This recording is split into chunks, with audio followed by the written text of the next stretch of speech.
High, আজকের ভিডিওটা হবে একটু অন্যরকম। কেন জানো, আমার চুলটা না অনেকটাই বড় হয়ে গেছে। দেখো, আমি খুব আনন্দে ছিলাম কারণ কি আমার চুলটা এতটা বড় হয়ে গেছে। আমি আর বোন দুজনে আজকে একসঙ্গে ভিডিও করতে বসেছিলাম।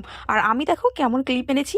ছোটবেলা জানো তো এই ক্লিপগুলো প্রচুর পড়তাম। এই দেখো, মা কিন্তু ভিডিওর মধ্যে এসে নাচতে শুরু করে দিয়েছে কারণ কি আমি হোম থিয়েটার চালিয়ে ভিডিও করছিলাম। ভিডিওর কোনো একটা ক্লিপ যদি নিতে কখনো ইচ্ছে না হয়, যদি বারবার করার পরেও সেগুলো ভেস্তে যায় আর বারংবার ধরে সেই ক্লিপগুলো নিতে হয়, খুব বিরক্ত ধরে যায়। তবে এরকম যদি টুকটাক একটুখানি গান চালিয়ে দিয়ে আমি ভিডিও করি, আমার নিজেরও মনটা খুব ভালো থাকে আর ভিডিও করতেও কোনো অসুবিধা হয় না। চলো আজকে তবে আমার চুলের মধ্যে এই ছোট্ট ছোট্ট ক্লিপগুলোকে সুন্দর করে অ্যাটাচ করে দেখি কেমন লাগছে। দেখো এত সুন্দর লাগবে না, আমি সত্যি ভাবিনি। ব্ল্যাক চুলের মধ্যে এইভাবে কালারফুল ক্লিপগুলো দিয়ে আমার খুবই ভালো লাগছিল। দেখো আমাদের ছোটবেলা তো আমরা এই সমস্ত জিনিস করতাম, আর আমার বোনরা ছোটবেলাতে কি করে, এইরকম কয়েকটা খেলনা এসছে। এটা যেমন একদিকে খেলনা, তেমন এটা খাওয়ারও জিনিস। দেখো কেমন চোখের মতন দেখতে, দেখলেই তো ভয় লেগে যাচ্ছে, জানো মনে হচ্ছে সদ্য কারোর চোখ তুলে নিয়ে এসছি আমরা। তোমাদের দুটোর মধ্যে কোনটা বেশি ভালো লাগলো কমেন্ট করতে ভুলো না, এন্ড সাবস্ক্রাইব ফর